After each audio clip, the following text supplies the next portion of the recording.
So let's do the gata and then we'll turn it over to him. Thank you.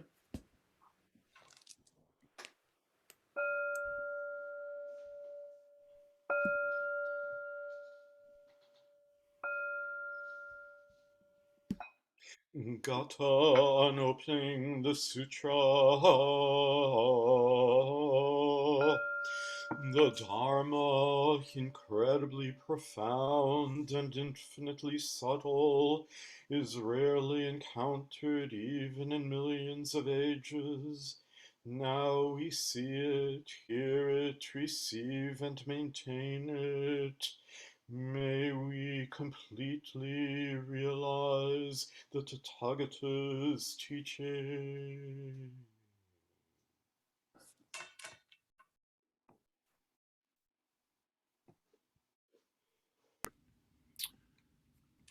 Thank you very much, Monica. What a warm introduction. It's always good to see your face. Yes, Monica and I have bumped into each other many times over probably quite a long time. If we were actually to do the math, I bet it's like quite a long time that we've crossed paths. At MZMC, I think, almost exclusively at Minnesota Zen Center. So good morning to you all.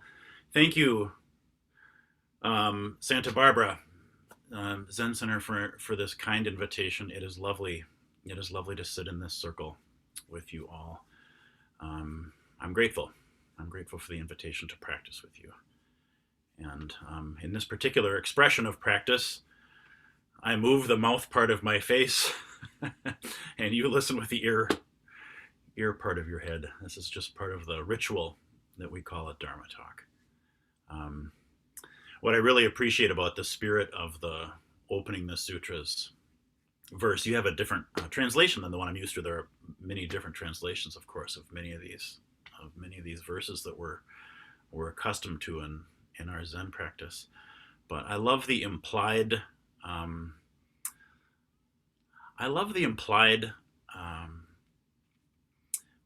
onus of learning being placed on the listener and not on the speaker.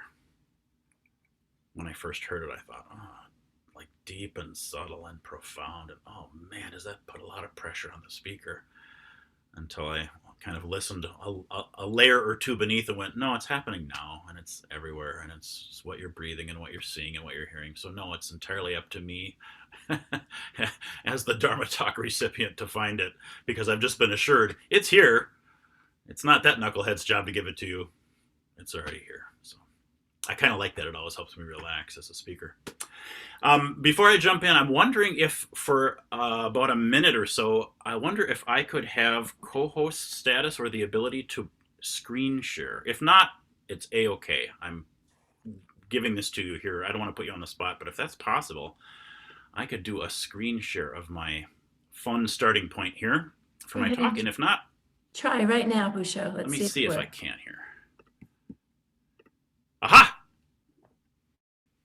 There we go. Can we all see that? What a wonderful place for a Dharma talk. So for those of you who can't see it, or whatever, I'll describe it to you in a minute, but for those of you who can see it, I'll give you just a minute to take in the glory that is Calvin and Hobbes.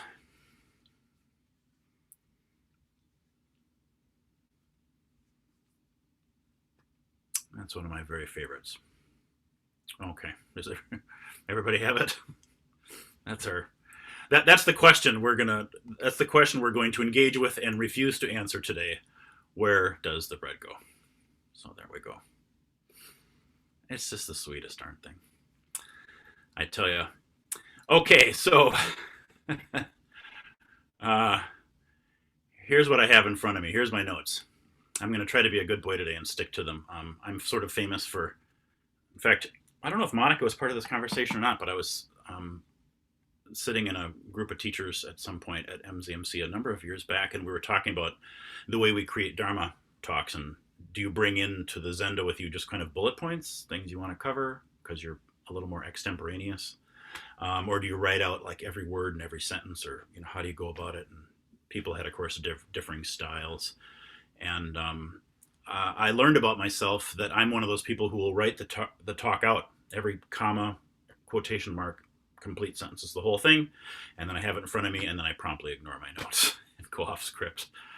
How those two things have continued to happen very consistently for many, many, many years now, I do not understand, but that's just part of the patterning of my consciousness. So, as you just saw, there is a beautiful Calvin and Hobbes comic strip where Calvin asks Hobbes if he wants to see something weird. You want to see something weird? Watch, he says, putting bread into the toaster.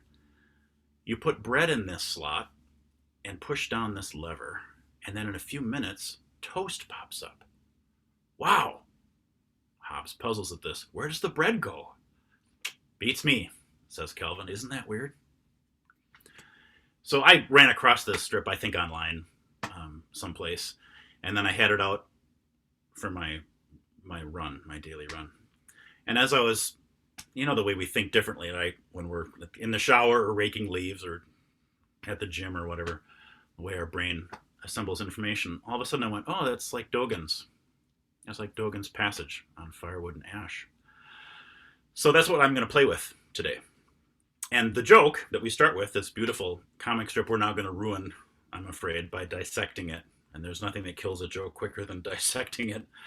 But the joke implied in this sweet little comic strip is that both Calvin and Hobbes are failing to consider the bread to toast transformation as one thing changing, right? They see instead bread and toast as two completely separate and unrelated things, right? So our friend, the 13th century Zen master, a name I'm sure you all know, Eihei Dogen, who is not particularly funny, at least not in my view, and he's much more long-winded than Calvin and Hobbes are, would seem, at least on the surface, to agree, at least in some ways, with Calvin, and he gives a very similar teaching using a similar but different metaphor. In his classic essay, Genjo Koan, again, I know a lot of you are probably familiar with that piece, probably some of you much more intimately familiar than I am. But here's the passage from Dogen. Firewood becomes ash, and it does not become firewood again. Yet do not suppose that the ash is future and the firewood is past. You should understand that firewood abides in the phenomenal expression of firewood, which fully includes past and future, and is independent of past and future. Ash abides in the phenomenal expression of ash, which fully includes future and past. Just as firewood does not become firewood again after it is ash, you do not return to birth after death. Death is an expression complete this moment. They are like winter and spring. You do not call winter the beginning of spring, nor summer the end of spring. Wow. So there's a lot. There's a lot in that passage. Causality and separation and non-self and time and all sorts of stuff. This is very Dogen, right? It's always a layer cake with him of all sorts of stuff. If this is new to you, this essay, Genjo Koan, spend some time with it. Look it up. It's easy to find online, and it's beautiful. There's so much there. It's just beautiful. So where do we want to go today? Ash abides, he says, in the phenomenal expression of ash, which fully includes future and past. So we can say that bread becomes toast, and it does not become bread again. Yet do not suppose that the toast is future and the bread is past.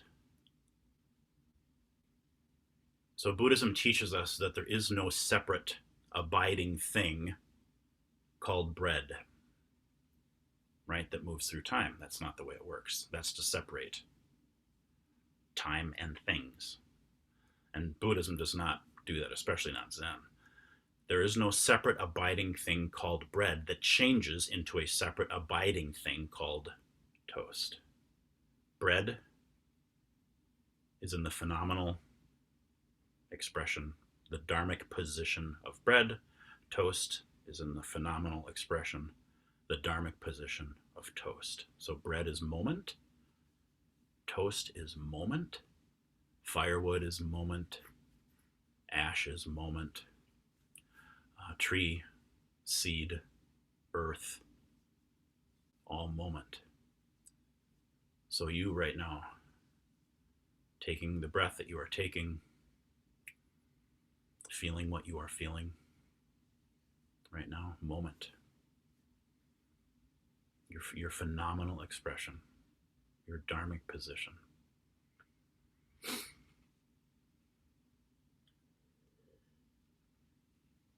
It's pretty abstract so far.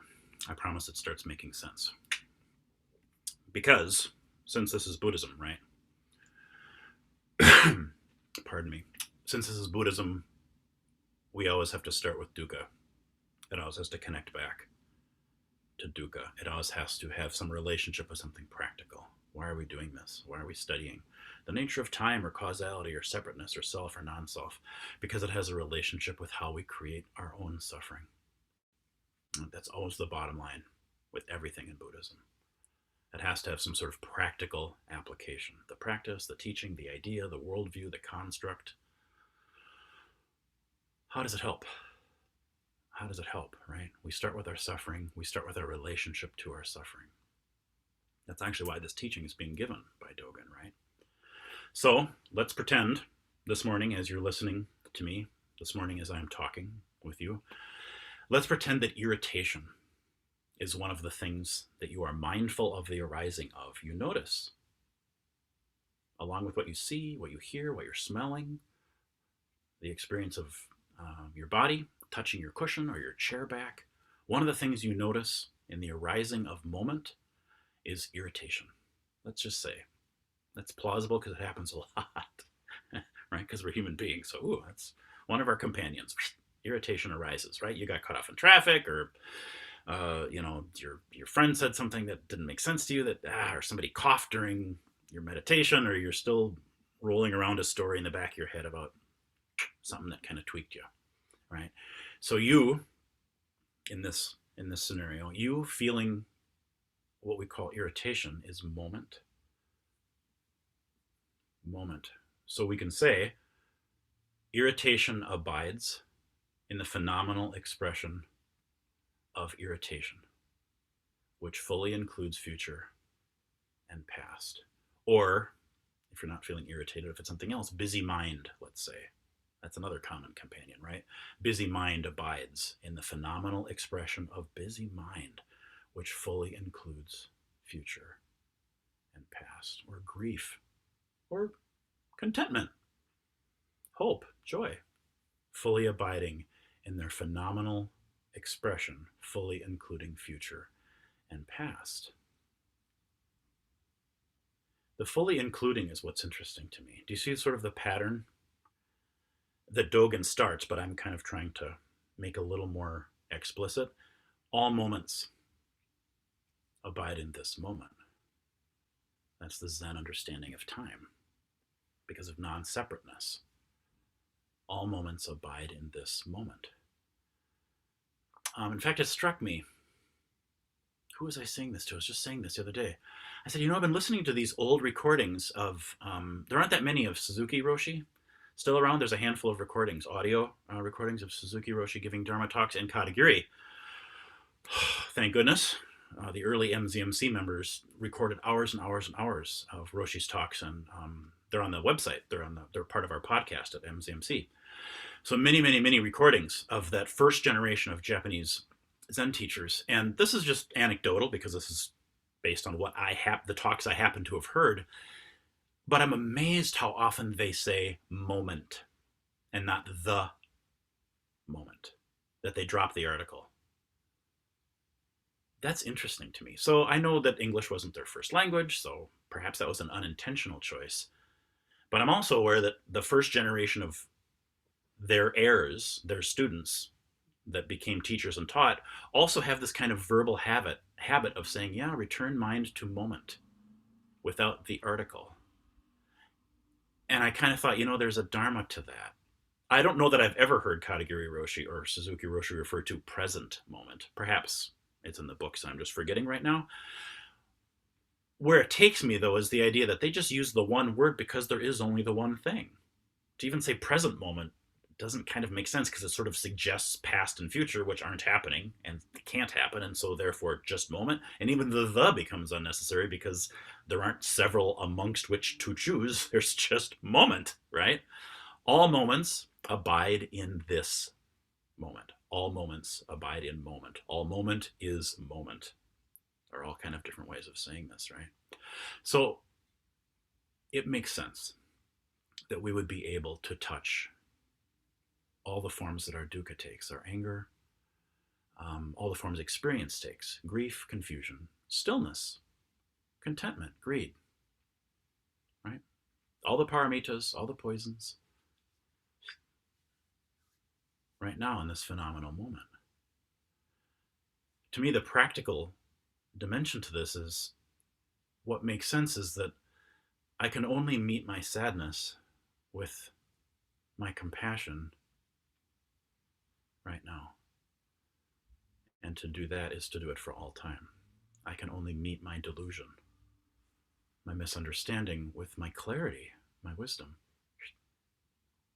Now, there is literally no other moment in which to do that. So my karma didn't happen, it's happening in its entirety, all of it. Right? When else could it happen? So this idea of something abiding and permanent and separate, moving through this separate thing that we call time, Dogen just doesn't do it. Like, nope, nope, nope. The practical part of this kind of heady idea for me is the noticing that I have during Zazen, during my daily activities, of wanting to escape the phenomenal expression of this to go to what I imagine was that, or what I imagine will be that. Right? I know we all know this. All of us have sat Zazen. Even if you just did it this morning for the very first time, already you figured out the brain likes to pull its ideas about the past and pull its ideas about the future into what we call the present. That's what it does. Of course it does. And usually that's about some idea of escape. So we're on the cusp right now of a season change. In Minnesota, that's a pretty marked line.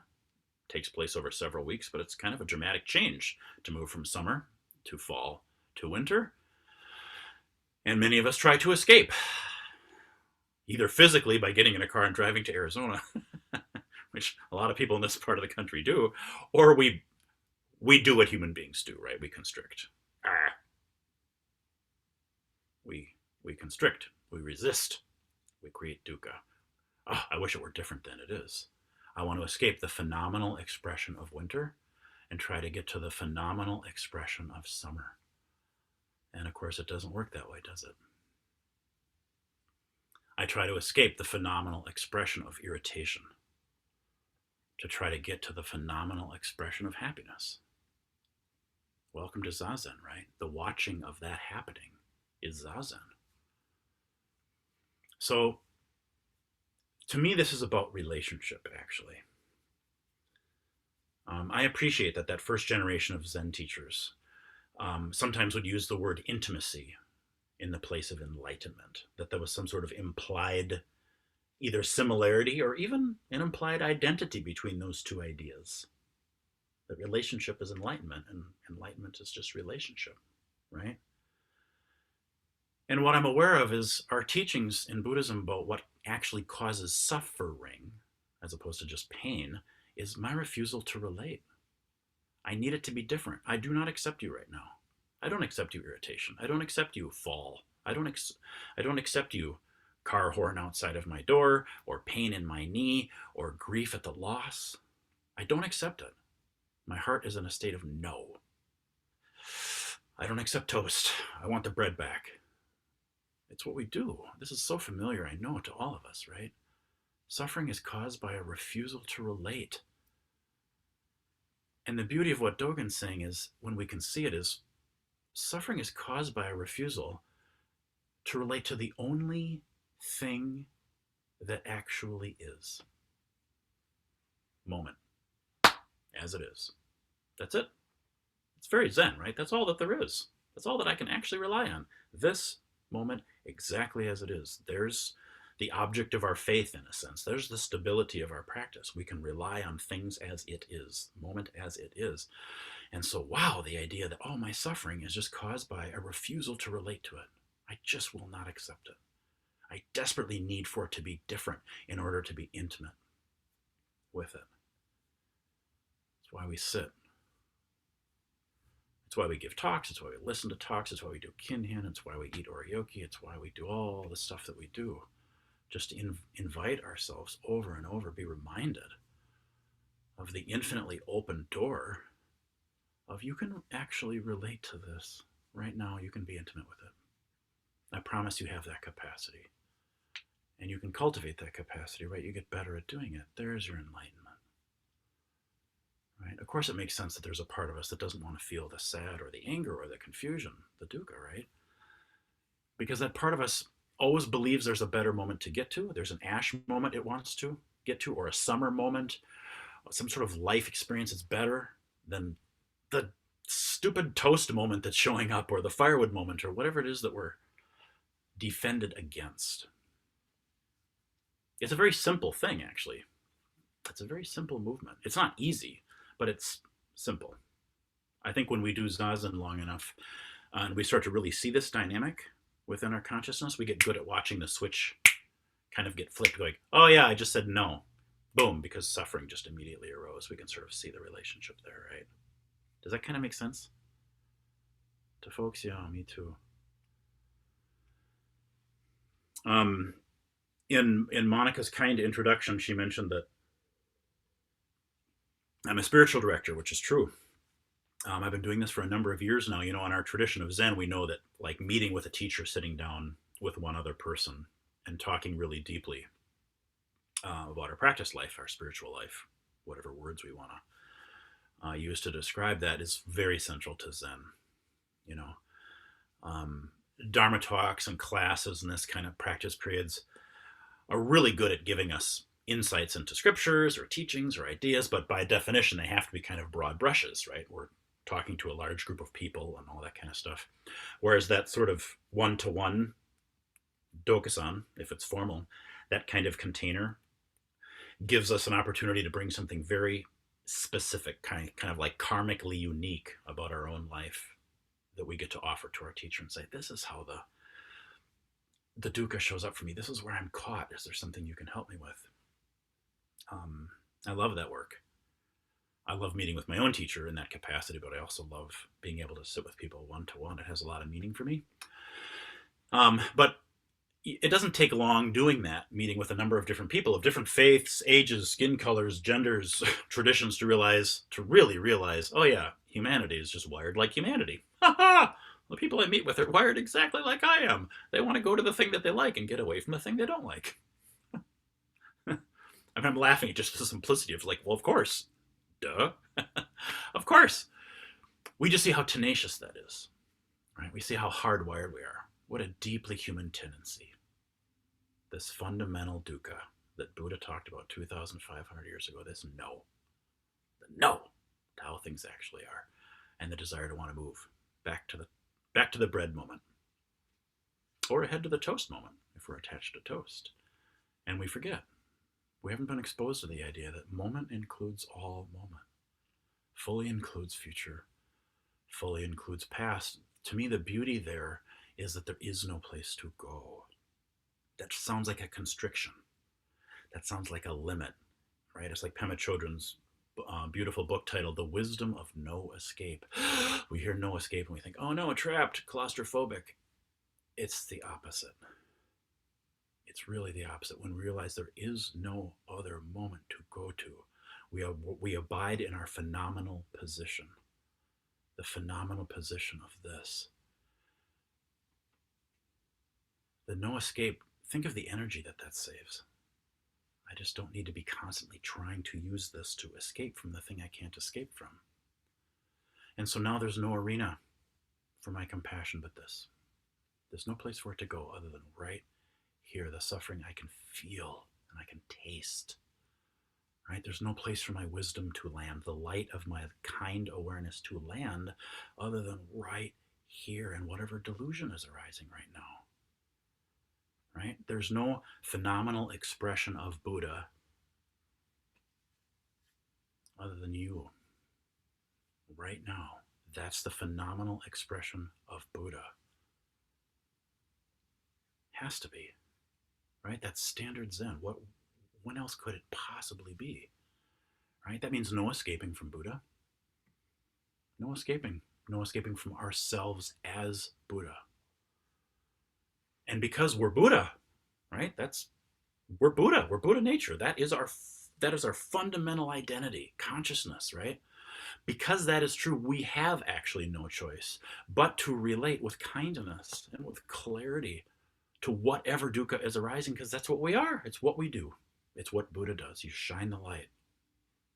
You meet suffering with compassion. You meet delusion with wisdom. It's what you do. Here's the phenomenal position of Buddha right here. Dukkha arises, Buddha arises, boom. Right? We have no escape from our Buddha nature. So we relate to every dimension of moment, everything that we imagine is separate in it. Individual sensations, thoughts, emotions, ideas, all of it we get to relate to. All of it we get to relate to with profound acceptance and deep love. It's Buddha nature. So no escaping actually means complete freedom. There's just no energy spent on wanting to do anything other than that. So it's just doing what feels so natural. Right? I trust we've all had just little moments of this, maybe big moments of this. But I'm trusting as I'm giving you this idea that this is something that you probably can touch with your own felt experience. I'm hoping that that's true.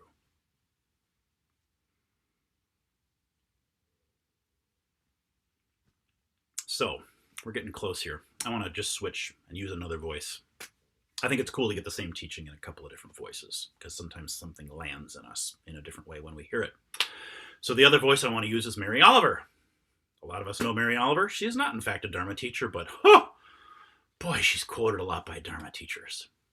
She's actually quoted a lot by Christian pastors, and my Islamic friends are like, oh yeah, the American imams are always quoting Mary Oliver. I'm like, oh, she's kind of like our Rumi. We all think she's ours. So anyway, Mary Oliver, I trust you know who that is.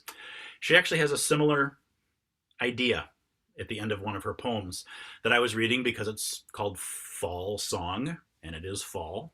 That's autumn season here. And as I said, in Minnesota, that's a pretty dramatic shift. So she has a lovely short poem from her book, American Primitive. Again, easy to find online, but Fall Song is a beautiful, beautiful poem, and it ends with, I think, the same idea again. So I'll read it for you.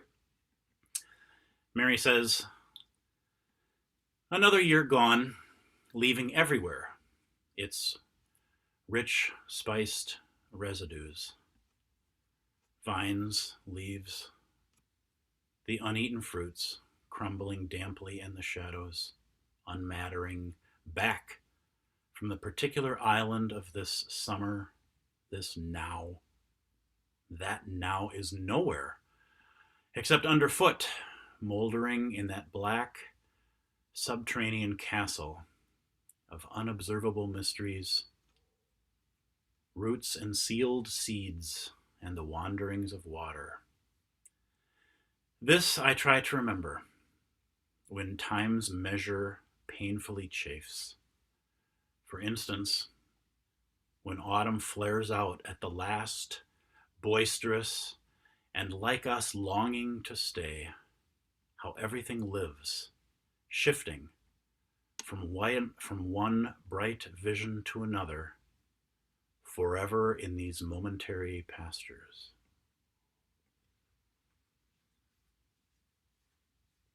So I've spent a lot of time with poetry in my life, mostly reading, some writing. I first read that poem, I think shortly after it came out. American Primitive, I think, was the early 80s like 83 or 84 or something like that. I was still in high school. I'm dating myself. That last line, forever in these momentary pastures. I read that whole book, and that line, those 5 words stuck in my head like glue. They've been in the back of my head rolling around for 30 plus years. Forever in these momentary pastures.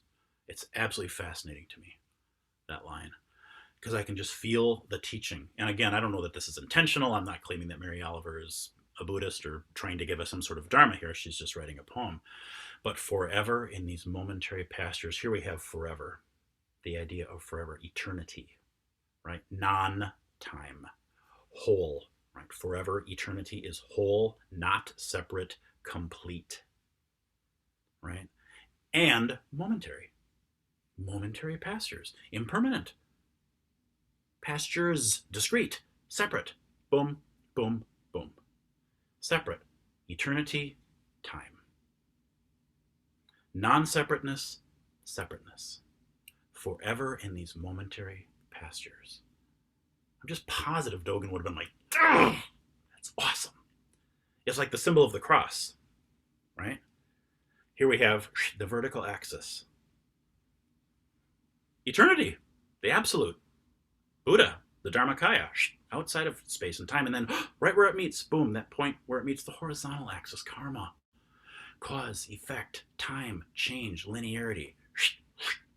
And here we are. All of us in the phenomenal expression of moment that fully includes. Wow, that whole teaching is right there. Oh, Mary, thank you so much. So, I got to wrap up here. I think our takeaway here, past all of the kind of heady, I kind of like heady abstract foolishness, but I'm actually a disciple of the practical, right? So, despite all of the heady abstract foolishness of our friends Mary Oliver, Dogen, and Calvin today, what I am left with when I sit with this idea, this teaching of always living here in the center of time and eternity, containing all moments, the invitation that Zen offers me of, can you meet the entirety of this moment with just kindness? That's all you got to do, right? Just to be alive is enough. Just meet it with kindness. That's it. Don't get too nuts about this. The reason all of this has stayed with me, the reasons these things did kind of a gestalt, the Mary Oliver poem and the Calvin strip and Dogen's crazy Genjo Koan, my takeaway, the reason I'm offering you what I'm offering you today is because when I sat with all of it and it kind of did the gelling that it did in my heart, I realized it felt good. That's how it felt for me. I actually felt warm and connected, and I realized, at least to some extent, this is a realization that will deepen. I'll have to sit with this, I'm sure, the rest of my life. Like all of our teachings, we just ripen and ripen, and we understand deeper and deeper layers. But the good for me came from the physical, felt, and emotional and mental sense that I'm not separate from anything. I'm really not. Holy cow, Dogen's right, Mary's right. Sure, this is a momentary pasture, and it's also forever. This is my dharmic position. It will always be this. This is it. It's no different than yours. It's no different than Buddha's. This is the moment. This is only. This is the moment. And so, wow, my meeting in this moment, my meeting of my own sadness and ambivalence with kindness is everything. All the Bodhisattva vows, all of them happen. Wow. Right? This is actualization. It's like Tathagata, thus come, thus going. Wow. Like it's infinite ordinariness, just me sitting here on this crazy cushion, infinitely sacred, at the same time, non-separate. It just feels really good for me to know that I can actually care for my entire life right now. I can care for my entire life right now, and that's actually your life too. There's the feeling for me. You can care for your whole life right now. Just care for the thing that's showing up. Boom. Right? I can care for the entirety of my whole life by making toast. Just by making toast. So let's close with words wiser than mine I'll give you a couple sentences from Genjo Koan again, from our friend Dogen to end. Again, I know a lot of you know these passages because indeed these paths have been well trodden. Enlightenment is like the moon reflected on the water. The whole moon and the entire sky reflected in dewdrops on the grass or even one drop of water. The depth of the drop is the height of the moon. That's the medicine that I need. Exception to that. And I thank you. I thank you very much for your engagement with this and for your practice and for listening to what I offered today. Thank you.